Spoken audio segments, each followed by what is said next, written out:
Moffat has gone forward with Stewart to the right, Lineker and Howes to the left. Is Gascoigne going to have a crack? He is, you know. Oh, I say! Brilliant! That is schoolboy's own stuff. Oh, I bet even he can't believe it. Is there anything left from this man to surprise us? That was one of the finest free kicks that this stadium has ever seen. Hello and welcome to episode 69 of Hitting the Bar, the football podcast. I'm Chris Karle. And I'm Geoff Saunders. Right, Geoff, let's hear your trivia question before we get on with the show. Okay, the question this week is, of all the people who have both played for and managed Chelsea, who is the longest serving former Chelsea manager? So who's the longest serving former Chelsea manager who also played for the club? Especially with Chelsea, with all their managers, that's an interesting one. Right, let's start with what happened this weekend. Leicester 3, Liverpool 1. Liverpool raced into the lead and then collapsed. I think it was over 12 minutes or something. Leicester got 3 goals and things aren't looking great for the title holders, Liverpool. They've had a shocking run of form. Is that 3 in a row they've lost now? When Tottenham lost 3 in a row, it's now 4 or 5. When Tottenham lost 3 in a row, it was, hang the manager, sack him and all that. Bit different for Liverpool, but what's happened there? There were a number of things. One thing which goes back to Gutmann, the famous manager of Benfica in the 60s, who said every club has 3 years, and you have to rejuvenate that club every 3 years. Liverpool have had 3 fantastic years. They made the Champions League final, then they won the Champions League, then they won the league, looking great doing it. Have they brought in enough new players to rejuvenate the squad? That's a valid question. The thing that I think is most obvious is the teams that had very high, very active pressing games all changed over the summer, and all their training time over the summer was devoted to pressing less and then recovering the ball later on, and therefore not running as far, not running as much. Now Liverpool couldn't do that because they lost their central defenders and had to have the two midfielders, Fabinho and Henderson, playing in the centre of defence. So that has 2 problems. One, your central defence isn't very good, and 2, you've now screwed your own midfield. Now they brought in Thiago, who is not a fast-paced sort of pressing type player, but he is like a quarterback. He sits deep, he passes, he keeps the ball moving, and his job was actually to slow the game down, and this was Klopp's plan. With Thiago in between Fabinho and Henderson, he can control the game and make the pace slower, and then the players can last better. Now of course he's only managed to get Thiago, Fabinho and Henderson together in midfield in 1 match this season, so losing those 3 centre-backs has completely screwed Liverpool, because it's cost them, that they're not as good in defence, and it's ruined their midfield, and that's the reason for it. You never have every team has no injuries or every team has equal injuries, so there's always something that'll affect one team or another, and Liverpool have had a lot of injuries to very crucial positions, as you say. There seems to be something else, and I think what you said at the start of it was a bit like with pubs and nightclubs. Every 3 to 5 years, you have to reconceptualise and refurbish. And it's the same with a football team. It's taken Klopp 5 years to get them to where they are now, and maybe it is time to have an overhaul, a bit like at Tottenham, which I think I want to talk about. But maybe they do need to move some players on, and I think one of them will be Salah. Oh, no question, they have to get rid of Salah. He's become a liability, I think. As a selfish striker, or a selfish forward who scores lots of goals, everyone will put up with that. But when you're not scoring lots of goals and you're still being selfish, and you're not passing to your other striker because you don't want him getting the goals instead of you, that's a problem. And I think it's a huge problem at Liverpool. I'd bet my mortgage that he isn't going to be there next season. But the issue with Liverpool isn't the number of injuries, it's that their first 3 first-choice centre-backs have all been injured at the same time. And the response to take Fabinho and Henderson out of midfield has wrecked the midfield as well. So I don't think they've had more injuries than anybody else. It's just that it's so concentrated in that one area. A bit like City. They lost for most of the season Jesus and Aguero, their strikers. It hasn't affected City. In fact, they've been better when both of those were out, actually. And that's because they've got a great manager, great coach, great tactician who worked his way around it. Ilkay Gundogan is their highest goal scorer. Yeah, just on the Salah thing, Simon Jordan, ex-Crystal Palace owner and current football pundit on TalkSport, was talking about players diving this week, and he accused Mo Salah of doing that in the game against Leicester. He said he went down under the slightest touch, but it looked like somebody had attached a pulley to him and dragged him to the ground. And Salah, we said on the podcast last week, has been selfish of late and can be accused of the diving. Do you think it's getting worse and it's about time? You think it's time they got somebody else? And could it be Harry Kane, maybe? No, I don't think it's getting worse. It's just more visible because it isn't working. You know, it isn't working, is it? When he's hitting 40 goals for you in the season, everyone just turns a blind eye and everyone says, oh, well, who cares? When he's not even going to make 20 this season, then all of a sudden there's a big problem. Especially since he's not feeding Mane through when Mane is in great positions, which has happened a lot this season. Yeah, they're going to have to find a top quality forward at the end of the season. Could it be Kane? Yeah, could well be. The market for Kane is going to start where it always does start, which is Real Madrid. Do you want him? If no, do Barcelona want him? If no, then you go, you know, that's the way it goes, you know. Like on the high street, people go to Marks and Spencer's first and British Home Stores after that. Indeed. Just before we move on, it's about Liverpool. Last season, of course, you know, we know they were absolutely superb. Ran away with the league, you know, they'd won the Champions League, deservedly so. Did they maybe just peak? Maybe the players are tired and need an overhaul. Like, as I will mention later, I just think that Tottenham team just needs a complete revamp. They've been together far too long. Some of them have reached their peak, sell by date, if you like. And maybe Liverpool peaked with that incredible performance last season. Combine the injuries in a very, like you say, localised area on the pitch, and some players may be wanting to leave, like Salah, possibly. Maybe they've gone as far as they can. Not with Klopp. Maybe he will be able to continue with some new players. No, I think that's right. And go back to what Bailey Goodman said. These teams have a 3-year life cycle. They have a lifespan. And Liverpool need to rejuvenate that team. And I think getting rid of Salah will help enormously. The midfield is getting old, you know, with Milner and Henderson. But otherwise, they're quite a young team. I don't see any lack of activity or effort or motivation. It's just they haven't been able to respond to the circumstances of the compressed timetable that other teams had, because they have to devote their training time to getting two midfielders to play as centre backs. Yeah, it's maybe, I mean, it's not like, but it does kind of remind me when I was saying that they reached their peak and Klopp got as much as he possibly can out of those players. That last season for Alex Ferguson at Man United, that was an ageing team. It's a bit different, but they had been together for a long time, and somehow he stayed on for that one extra season and somehow squeezed a title out of them. After that, they just went downhill, didn't they? But Alex Ferguson was worth 10 points a season. I mean, he seriously was maybe 15 points. Maybe Klopp is as well, but it's very strange times, and financially it's very difficult for everyone. So until we know what's going to happen next season, you know, is football going to be back to normal? If so, then there will be an active transfer market. He can ship Salah out and bring in some new blood. I think Kane at Liverpool would be very exciting, actually. Yeah, perhaps it'll come to that. Kane has been very loyal at Tottenham.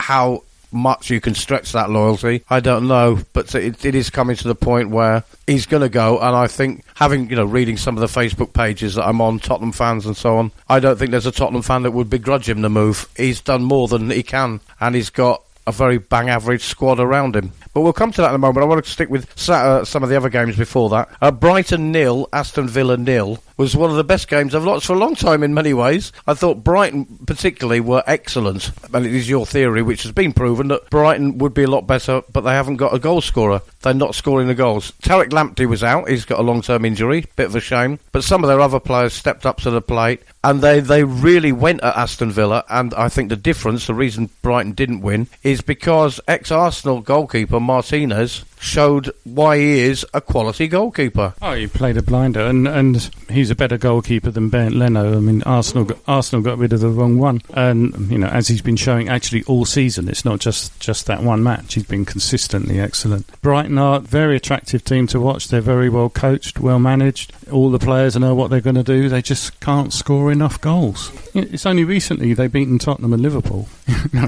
They're not mugs at all. They're a very, very, very good team, and they've had the same problem that Fulham have had, who are a bit below them, that every time they win, everyone else around them wins as well. So they can't make that step away from, and can't put the distance between them and the relegation places. But they're a good side. They just need someone who's going to put the ball in the net. Yeah, they did play some very attractive football. It was a nice game to watch. I enjoyed that as a neutral, because I really those two teams, whatever they do, is not going to affect Tottenham. So I was able to watch it as a neutral, and I enjoyed the game. I enjoyed watching Brighton, because they play that sort of football you'd like your own team to play. Lots of quick passing, lots of no-look passing. They all knew where each of their fellow teammates was going to be at any one time. It was very good, and Aston Villa did frustrate them, but looking good, Brighton. They're going to stay up. Not a problem there, I don't think. Before, I'm trying to put it off, but the Man City-Tottenham game. Crystal Palace 0, Burnley 3. I think that surprised everybody. Burnley are now pulling themselves into safety, aren't they? But Sean Dyche, great manager. Yeah, and if you look at Burnley's results over the last 3 years, there is always a period during the season where they're very bad, and then a period where they recover and they're very good. So it just, that period of being bad moves around. This season it started at the very beginning. But he's obviously a very good manager. Again, all the players are very well coached. They all know what their job is, and they all do their job extremely well. The downside for Burnley is they don't have the money to make the bench as positive as it should be. If you get an injury to one of your starting 11, the player replacing him is not of the same calibre, and that's a problem that all small teams have. You know, you can't have 28 internationals in your squad unless you're Manchester United. But Dyche is a great manager. They'll finish mid-table, which is where Burnley should finish with him as manager. They've done extremely well. Yeah, all right, let's get on to it. Manchester City 3, Tottenham 0. I didn't expect anything else. I thought we beat Man City earlier in the season. We also beat Manchester United. We did very well before the year change, but I didn't expect anything else apart from City to win by at least between 2 and 4 goals, and that which is 3, which is what they got. I wasn't surprised. I think, judging by the messages between us, I think you and I probably think we watched 2 different games, which is a topic I do want to sort of have a little look at. Actually, I was thinking about it, is no 2 people see the same game and they can be watching the same screen, and it depends, I suppose, on your bias, your background, your experience and all those things. But I was less disappointed, not that you care, but I was less disappointed in Tottenham's display than you were. I don't think it was one of their worst games of the season. I think they probably knew they were going to lose it, which is an unfortunate attitude to go on the pitch. And also, you said about Burnley and looking at their bench, I looked at Tottenham's starting 11, never mind the bench, but looking at the bench you thought, well, we've not got a lot to throw at them, not really. It was a disappointing performance possibly, but it could have been a lot worse for me. City looked great without Aguero and De Bruyne, so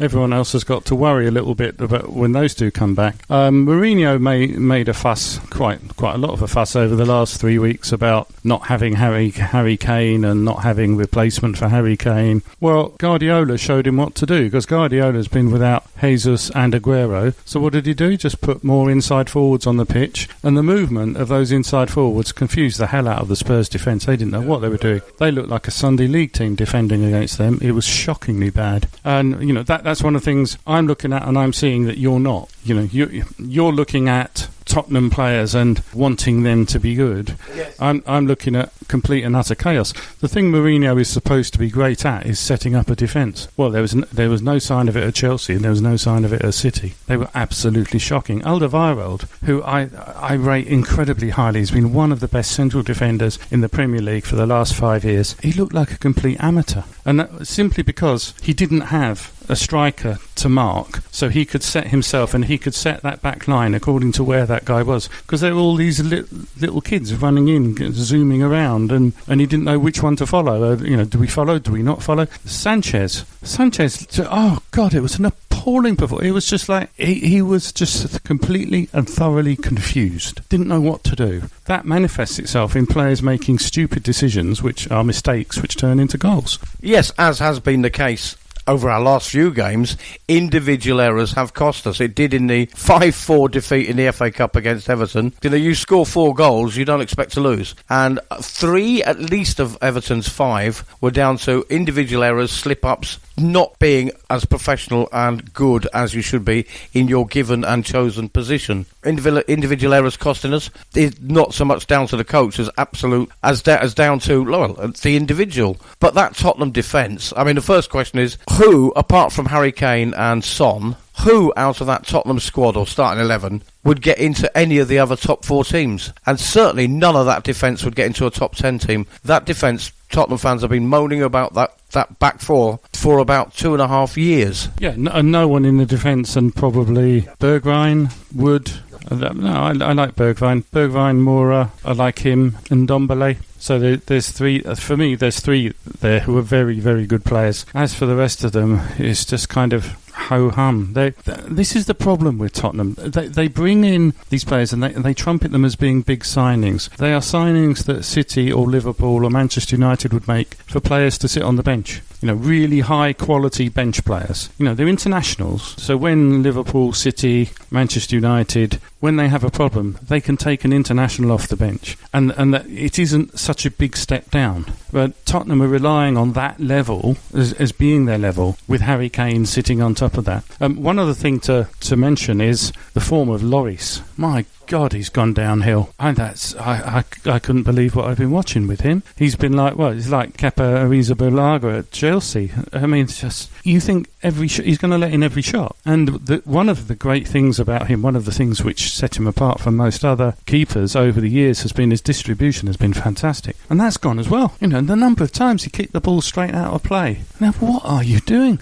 I think Lloris will be off at the end of the season one way or the other. So I think goalkeeper's a problem, defence is a problem, midfield, there isn't that real jewel in there, that real bit of quality in there to match Kane and Son up front. Yes, you went through a few players there that you rate. Moura, Bergwijn and Ndombele. All very good when they are on form. But all 3 of those seem to have off games quite a lot. They're not consistent for me. The defence is dreadful. But Lloris, his distribution used to be good. That's not been good for a while. But these last 5 games, maybe, since we've had the slump, a lot of it has been down to his form. I said individual errors in the last few games. Some of them have been his. Maybe half have been his. The rest has been the defence. It's a different thing when a striker shoots at goal and it gets easily saved. You don't criticise that as an individual error, but an individual error by a defender leads to you going 1-0 down. And there's been too much of that. But Lloris, it's like he's playing with 2 broken wrists. The ball's just going through his hands. He did get his hand, actually, to the penalty that City scored for their first goal, which should never have been a penalty, in my opinion, but we'd have lost anyway. He got a hand to that, but other shots were going through his hands.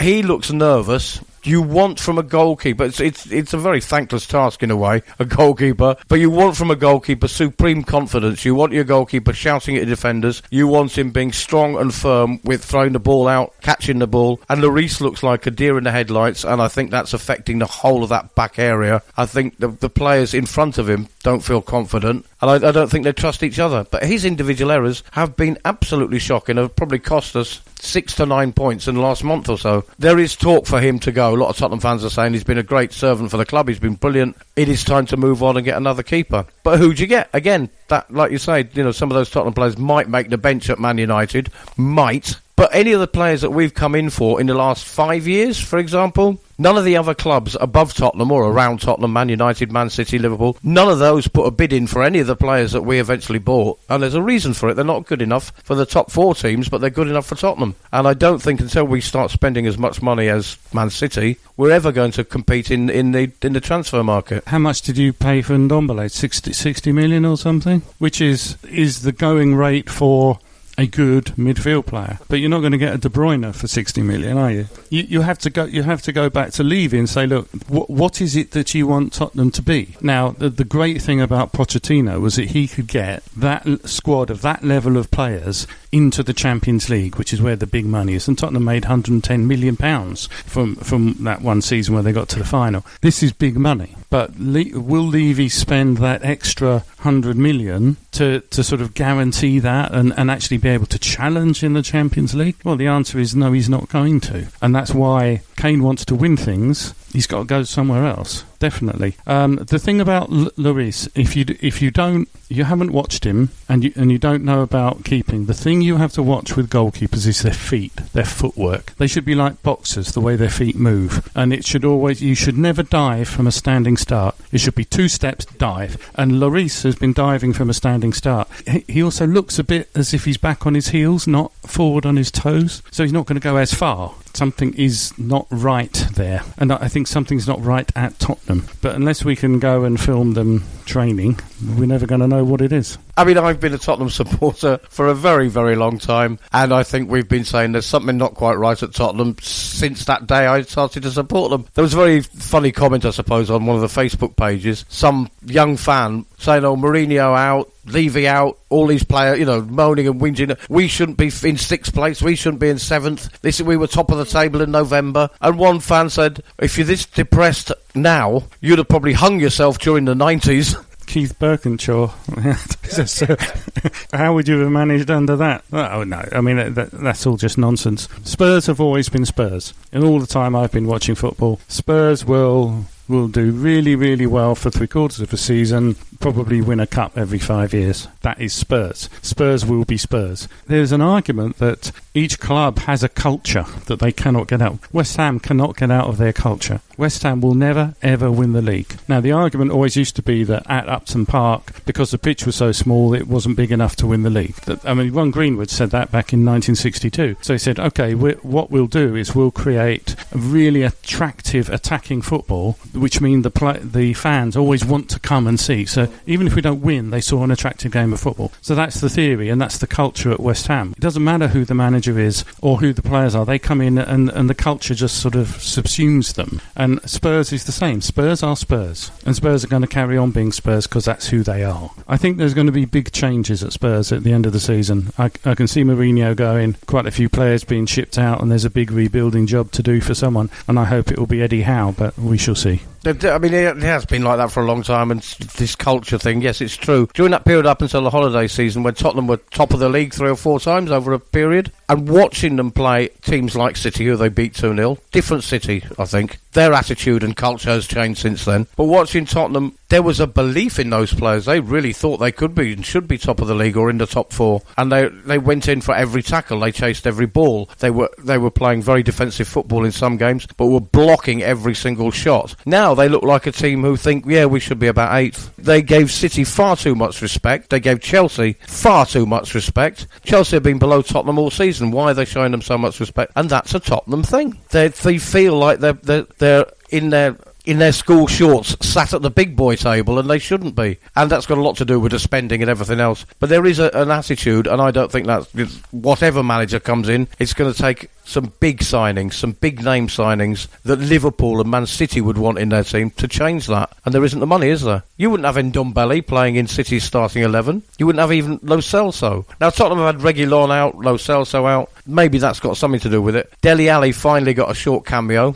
Looked a bit petulant, looked a bit mopey, sulky. But Gareth Bale was, after all, the furore over his social media post, and Mourinho not been happy with it. Strangely, I didn't expect to see him come on the pitch. He came on for 18 minutes, I think, and actually didn't look half bad in some instances. He did actually chase back. He did actually go in for tackles. He did make himself available, and he did manage to skip through 3 players in the City box. Decent save by the City goalkeeper. It was a bit the strongest shot Gareth Bale's ever made. But there did seem to be shoots of a revival with Gareth Bale, for me. That's the only positive I can take from that game, really. Yeah, but he's got to keep it up. And the next time he's on the pitch, he's got to do the same. The problem for me with that Bale shot, he was brilliant getting through the defence.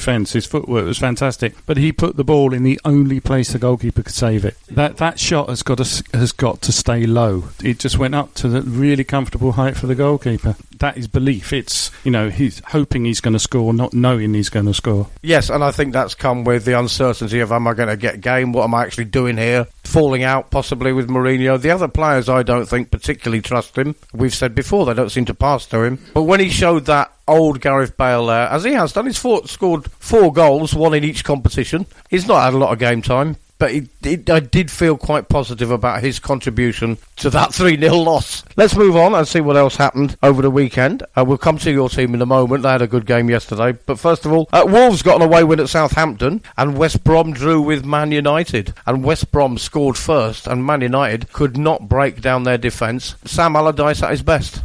Maybe.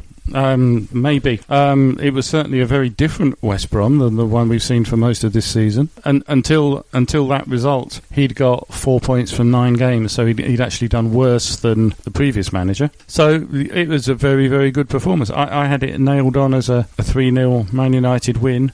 Late on, I was thinking, maybe should say 5. But it again proves footballers are thick. They're stupid. Do they not realise that should have been a 5-0 Man United win? And they go out on the pitch and they can't even do that. End up, Manchester United with their £800 million squad end up drawing with West Brom. What's the value of that squad? 100 million, maybe. If that, give it, if you say, okay, the players don't match up man to man, maybe it is the manager. We said it last week, I think, when they drew 3-3 with Man United, drew 3-3 with Everton, that clearly they're not title contenders.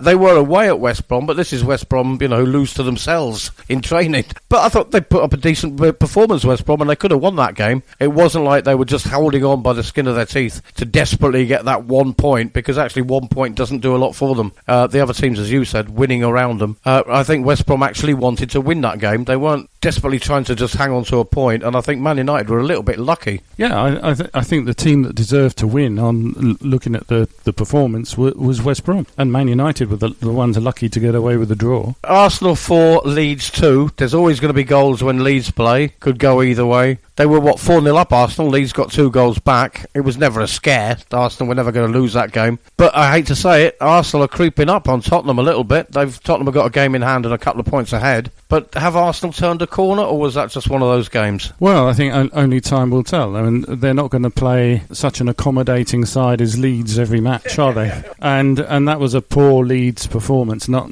like they've played in recent weeks. Of course, Calvin Phillips was out, which makes a huge difference for them. Unfortunately, Meslier, the goalkeeper, just chose that match to have a nightmare. Yeah, the Wanderers looked very good, has to be said. But can they keep that up? And what about the opposition? So, we just have to wait and see. But it's certainly by a very, very long way the best performance they've put up since the groundsman became manager. Well, that's probably not saying a lot, but it's a long time. So if that's their best performance in well over a year, that possibly says something. They, like Tottenham, have got a European match coming up this week. Big result, I thought, on Sunday, though, was Everton 0, Fulham 2. Everton, who were early runners for top 4 in the season, beginning of the season, had some good results. They've got a good team. They've got an excellent manager. To lose at home is always bad, but to lose at home to Fulham, who are nailed on to go down, was a huge shock, I think. Yeah, Fulham have played extremely well. I mean, they really have played very, very well without getting the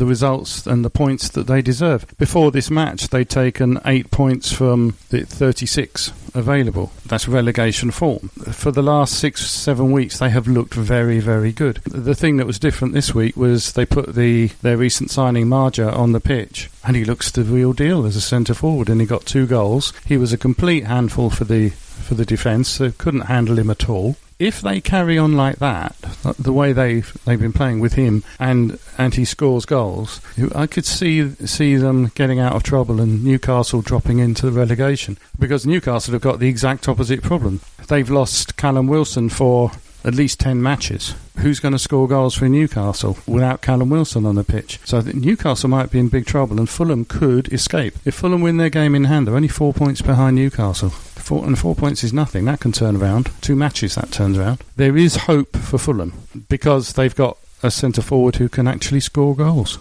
Yeah, I mean they've done very well. They had a dodgy start to the season, and we didn't think they looked like a Premier League side. But having watched them since the turn of the year, actually, they've played some very good matches and actually look like an attractive team to watch, and now finally getting the results to go with it. But like I say, that young fellow who signed from Lille on deadline day, last minute signing, he's been a difference, hasn't he? And that was his full debut, and he got 2 goals and apparently looked very good doing it. But where does that leave Everton then and Ancelotti? They look to be stuck in the mud, don't they? They're not convincing in anything that they do. And watching that game, I was really, really disappointed with Andres Gomez. The only passes he completed were backwards. He was the point at which everything broke down in Everton's build-up. 2 years ago, he was superb. Whatever's happening there, it isn't working. It's a question for Ancelotti. He's obviously a very good manager. He's got a fantastic track record. He's got to turn that round. Right, let's turn our attention to last night's games. West Ham, your team. West Ham United 3, Sheffield United 0. First of all, again, like you say, with Leeds had a bad performance. It depends who you're playing. It is Sheffield Wednesday. They are bottom of the league. But to put 3 past a team desperate for points, no matter what, is pretty good. And this is a team who, earlier in the season, possibly didn't look like the sort of team that would get 3 goals in one game. Well, firstly, it was Sheffield United, not Sheffield Wednesday. But for 30 minutes, Sheffield United looked very, very good. They have looked very... Since Chris Basham came back from that long-term injury and the defence could play the way it played the previous season, they've looked very, very good. And for a lot of the match yesterday, they did look good. They miss having a striker who can score goals. If they'd had one, it would have been a much, much closer match. Because 3-0 does not reflect the difference between the two sides on the performance. It's just West Ham took their chances, and you can't say that Sheffield United didn't take their chances. I mean, they had some chances and they didn't take them, but they didn't create enough chances either. Up until the penalty area, they're really, really good, very positive. Their movement's fantastic, and they look like they could overrun West Ham, but that final pass was never there, and that's kind of an issue for them. If they'd won last night, they would have been a very good outside bet to escape relegation, but I don't think they can. And West Ham were good. They're very efficient. Lingard had another very good game. Another team playing without a centre forward, so they just put fast, creative players on the pitch to confuse the defence. And, I mean, Lingard looked very, very good. The same problem that we've always had with Lingard. He's very, very good up until the penalty area, then it all goes a bit pear-shaped. But he occupied 3 defenders. West Ham were worth the points. 3-0 flattered them, I think. One thing of note, which our friend and journalist and broadcaster Kirk can take note of, is West Ham actually got a penalty. They were awarded 2 penalties, in fact. The first 2 penalties West Ham have been awarded this season. The first one, VAR overruled because one player had half a centimetre of his knee in front of someone else before the penalty, therefore the penalty was chalked off. Second penalty was Stonewall penalty. I mean, it's the most ridiculous challenge by a defender you've ever seen in your life. It was like rugby. It was pathetic. So West Ham have actually got a penalty and scored. And Lingard was going to take the penalty. Lingard was fouled in the area. Declan Rice walked up to him. Declan Rice's captain said, "No, I'm taking it." And at which point you think, oh my God, you've got to score now.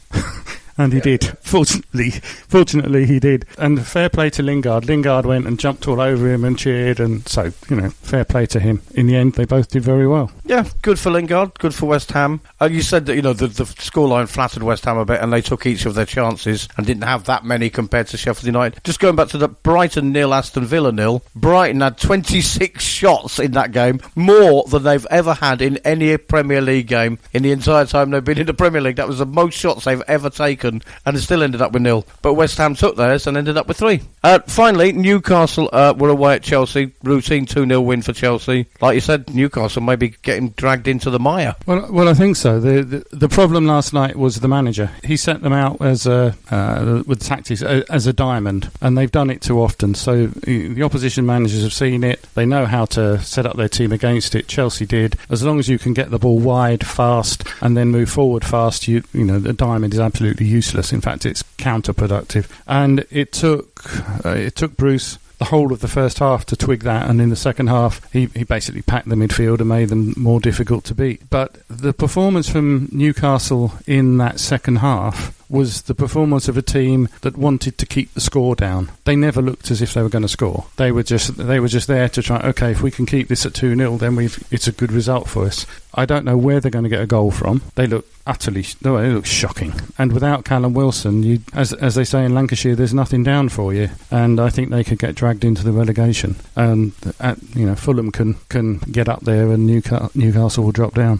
I think you and I take our pundits' hats off and human being hat on. We'd rather see Newcastle go down than Fulham, I think. Well, Newcastle are reverting to type. For years, I used to refer to them as jongleurs, the comedy club, and we were back to that last night. It was puzzling on almost every single level. What were you setting out to do? And it's like he'd set them out have a low-scoring loss. David Moyes-ish, if you like. All right, that's what happened this week. Let's move on to next week. Now, Chelsea beat Newcastle. They're away at Southampton. That's the first game on Saturday. I mean, Southampton have gone into a little bit of a free fall, and Chelsea under Tuchel are looking rather good. Possibly not looking good in the sense of not dropping points or not losing, and very, very many clean sheets as well. So I think Chelsea could edge that one. Yeah, Chelsea should. They do actually look very good. They're very attractive attacking team going forward. All the players know what they're supposed to be doing. Werner came good yesterday. He was man of the match, I think. He created the first goal, scored the second. He was superb. A fantastic performance. Now he's actually got the goal.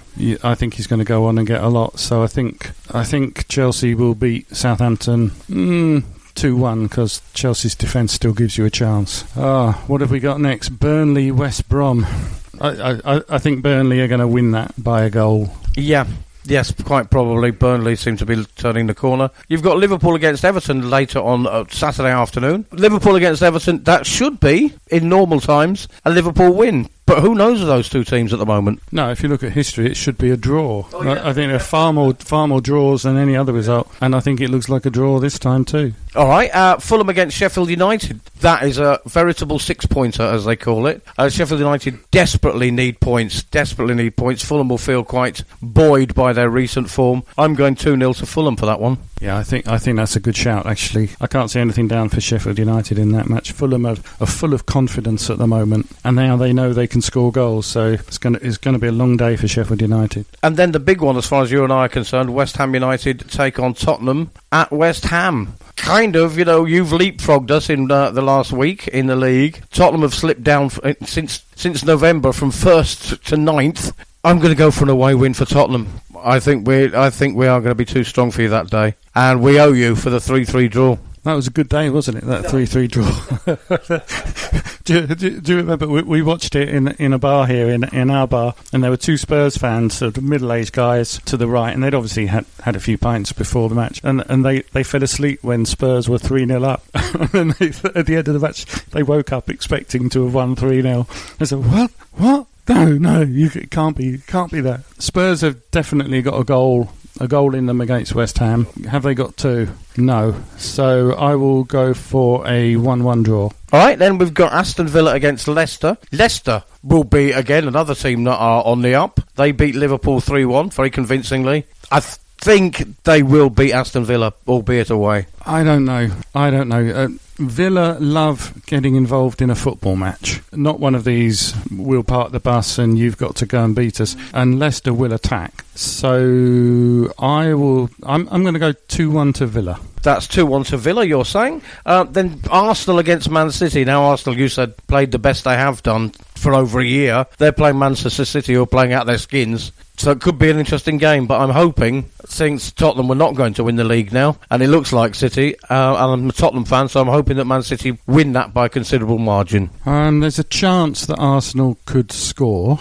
because Aubameyang is really on form, but I'm going to go 3-0 to City. Right, and then Manchester United against Newcastle United. Normally, again, you'd say, well, that's going to be 2-0 to Man United, but if they can't get past West Brom, they've been beaten by Sheffield United recently. Who knows? Well, yeah, who does know? We don't really know what's going wrong at Manchester United, other than that they can't defend, obviously. De Gea in goal and Maguire in defence, it's always going to be difficult for them. Newcastle won't score, even with Maguire in defence, they won't score. 3-0 to Manchester United. Then we've got Brighton against Crystal Palace. Now, that on form, that should be quite a comfortable win for Brighton, 2-0. I'll go for that, because the thing which has always been Palace's strength in the last few years has been their defence, and that seems to have disappeared. Their defence has been shocking lately. Brighton to win 2-0. And finally, we've got Leeds United against Southampton next Tuesday. Oh, who knows with Leeds? If Calvin Phillips plays, Leeds win. If he doesn't, I think Southampton can turn it around and win 2-1. So I'll go for a Southampton 2-1 away win. All right, that's just about all we've got time for. But before we say our goodbyes, time for your trivia question and the answer. Who is the longest-serving former Chelsea manager who also played for the club? And the answer is Glenn Hoddle, who was manager for 3 years at Stamford Bridge from June 93 to May 96. Fantastic. That's all we've got time for. Thank you for listening. That was Hitting the Bar, the football podcast. I'm Chris Karle. And I'm Geoff Saunders. And we will see you next week with more Hitting the Bar, the football podcast.